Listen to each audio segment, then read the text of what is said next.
பாருங்கள், வேதம் சொல்லுகிறது, பரலோகத்தில் இருக்கிற என் பிதாவின் சித்தத்தை செய்கிறவனே அல்லாமல் வேறு ஒருவனும் அந்த பரலோக ராஜ்யத்தில் பிரவேசிப்பது இல்லையாம். ஹலோ, என்ன தேவ சித்தம்? சபை குறித்த தேவ சித்தம் என்ன? உங்கள் ஒவ்வொரு குடும்பத்தை குறித்த தனிப்பட்ட வாழ்க்கையில தேவ சித்தம் என்ன? நீங்கள் பரிசுத்தம் உள்ளவர்களாய் வாழ வேண்டும் என்பதே கர்த்தருடைய சித்தம். இந்த உலகத்துல இருக்கிற சுகபோகங்களை அனுபவித்து எப்படி வேணாலும் வாழலாம் என்று வாழ்வோம் என்று சொன்னால் முடிவுகளே நமக்கு நரகம் தான் இருக்கிறது. அந்த நரக ஆக்கினைக்கு நாம் மீட்கப்பட வேண்டும் என்றால் இந்த கடைசி நாட்களிலே இந்த சத்தியத்தை கர்த்தர் கொடுத்து உன்னை புதுப்பிக்க விரும்புகிறார். உன்னை தம்முடைய இரத்தத்தினாலே கழுவி உன்னை சுத்திகரிக்க கர்த்தர் விரும்புகிறார். என்னை கேட்கிற கர்த்தருடைய பிள்ளையே, நீ பரலோக ராஜ்யத்திற்கு செல்ல வேண்டும். வேதம் சொல்லுகிறது, நம்முடைய குடியிருப்போ பரலோகத்தில் இருக்கிறது. அங்க இருந்து கிறிஸ்து எனும் இரட்சகர் வர நாம் எதிர்பார்த்து கொண்டிருக்கிறோம். அந்த கிறிஸ்து எனும் இரட்சகர் வர எதிர்பார்த்து கொண்டிருக்கிற ஒவ்வொரு கர்த்தருடைய பிள்ளைகளே, நாம் பரிசுத்தமாய் இருந்தால்தான் அந்த சத்தத்தை கேட்டு அவரோடு கூட மகிமை எடுத்துக்கொள்ளப்பட முடியும். இந்த கடைசி நாட்களிலே என்னை கேட்கிற கர்த்தருடைய அவர் சித்தத்தை நாம் செய்கிறவர்களாக இருக்கணும். வேதம் சொல்லுகிறது, என்னை நோக்கி கர்த்தாவே கர்த்தாவேன்னு கூப்பிடுவாங்களாம். என்ன செய்வாங்க? என்னை நோக்கி. இதை வேற யாரும் சொல்லி நான் சொல்ல இருப்பேன். ஆனா கர்த்தராக இயேசுவே இந்த வார்த்தையை சொல்லுகிறார்.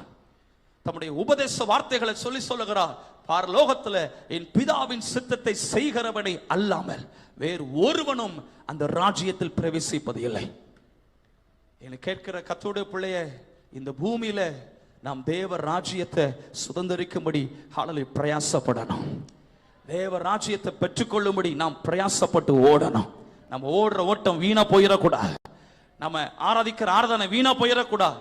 சிலர் ஆராதனைங்கிற போர்வையில நல்ல திறமை தாழ்ந்துகளை வைத்திருக்கிற அந்த போர்வையில என்னெல்லாமோ செய்து கொண்டு மறைந்து வாழுகிறாங்க. இல்லங்க, கர்த்தர் உங்களை பயன்படுத்தணுமா?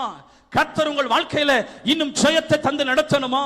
கர்த்தர் உங்க வாழ்க்கையில கனத்தை தரணுமா? தேவன் எதிர்பார்க்கிற அந்த அந்தரங்க பரிசுத்தம் இருக்கும் என்று சொன்னால் தேவனாகிய கர்த்தர் எல்லாவற்றையும் செய்ய வல்லவராய் இருக்கிறார். ஆமென். வரமாட்டுக்க சத்தமா சொல்லுமை ஆமே. சத்தமா சொல்லுமை ஆமே. மனுஷன் முகத்தை பார்ப்பான், கர்த்தரோ இருதயத்தை காண்கிற தேவன். என்னை கேட்கிற கர்த்தருடைய பிள்ளையே, அவர் சொல்றாரு, உம்முடைய நாமத்தினாலே தீர்க்க தரிசனம் உரைத்தோம், உம்முடைய நாமத்தினாலே அற்புதம் செய்தோம், உம்முடைய நாமத்தினாலே என்று சொல்லி ஏராளமான காரியங்களை சொல்றாங்க. என்ன செய்தாலும் கர்த்தர் சொல்ல, அக்கிரம செய்கைக்காரரே. ஹலோ, தீர்க்க தரிசனம் உரைக்கிறது எவ்வளவு நல்லது. ஆண்டவர் நிறைய பேசுறார். ஆஹா ஓஹோ ரொம்ப நல்லா இருக்கு. ஆனா சொல்ல, அக்கிரம செய்கைக்காரர் என்று சொல்றார். ஹலோ, இந்த கடைசி காலங்களில நாம் பரிசுத்தம் உள்ளவர்களாய் வாழ வேண்டுவது தேவ சித்தம். அந்த சித்தத்தை செய்கிறவங்க நித்திய ராஜ்யத்தை சுதந்தரிப்பாங்க. அப்படிப்பட்டவர்களை வாழ நம்மளை அர்ப்பணிக்கணும்.